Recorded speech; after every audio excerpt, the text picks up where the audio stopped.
బ్రహ్మోత్సవాల్లో భాగంగా శ్రీదేవి భూదేవి సమేత శ్రీ వెంకటేశ్వరునికి అర్చకులు విశేష పూజలు చేశారు.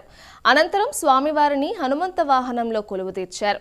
మంగళ వాయిద్యాలు, కోలాటాల నడుమ స్వామివారు మాడవీధుల్లో విహరిస్తూ భక్తులను కనికరించారు. గోవిందనామం ఆలయ ప్రాంగణంలో మారుమోగింది.